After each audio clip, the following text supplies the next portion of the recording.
শুভ সকাল, সবাই কেমন আছেন? আমার চ্যানেলে নতুন একটি ব্লগে সবাইকে অনেক স্বাগত জানাচ্ছি।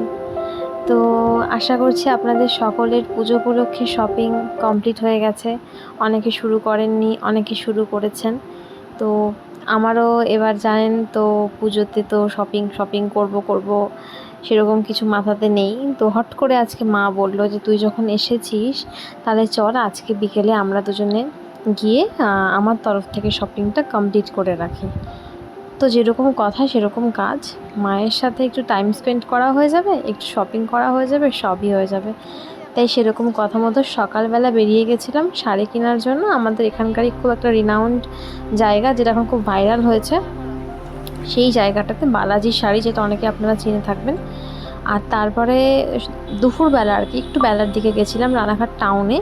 তো আমাদের যেখানটাতে বিভিন্ন রকম মলস আছে, ব্র্যান্ডেড শোরুমস আছে, তো সেখানে এসেছিলাম, প্যান্টালুন্সে এসেছিলাম।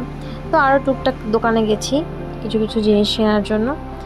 তো যাই হোক, তো ভাবলাম কি আপনাদের সাথে একটু শেয়ার করি যে আমি কোথায় কোথায় কীভাবে কী শপিং করছি। কিন্তু হ্যাঁ, কী কেনাকাটি করলাম সেটা শেয়ার করিনি, সেটা নেক্সট ব্লগে দেখাবো অবশ্যই কী কেনাকাটি করলাম। এখনও অনেক কিছু কেনা বাকি, তো তাই আস্তে আস্তে এই শুরু করলাম আজকে থেকে। দেখবেন আপনারা অবশ্যই কারা কারা কেনাকাটি করছেন আমার কমেন্টে জানাবেন। আমার তো আজকে থেকে শুরু হলো, আজকের তো কেনাকাটি এরপরে আবার অনেকটা বেলা হয়ে গেছিলো, প্রায় 4টে।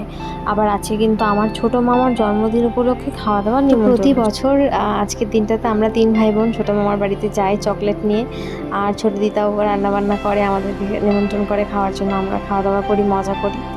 তো কোইন্সিডেন্টলি এবছরও যেন আমি এই বাড়িতেই থেকে গেলাম, আর আমার এই আজকের দিনটা একসাথে আমরা সেলিব্রেট করতে পারলাম। কিন্তু হ্যাঁ, সেলিব্রেট একভাবে করতে পারিনি, কারণ আমার বাড়ি যেতে যেতে 4:30 বেজে গেছিলো বলে আমাকে বাড়িতেই খাবারটা দিয়ে গিয়েছিল, কারণ অনেকটা বেলা হয়ে গিয়েছিলো কিনা।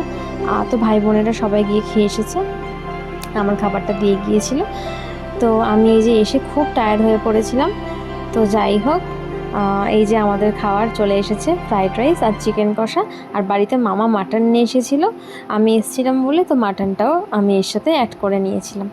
তো কিন্তু আমি ভালো করে খেতে পারিনি তাড়াহুড়োর মধ্যে করে। আর এরপরে বাড়িও আমি শ্বশুরবাড়িতেও চলে এসেছি। তো এই যে আমার বোন, তো আমি পুরোটা খেতেও পারিনি, এখন আফসোস হচ্ছে যে কেন খেতে পারলাম না। এখন ব্লগ এডিট করতে করতে আমার খিদে পেয়ে যাচ্ছে। করে দেবেন, থ্যাংক ইউ।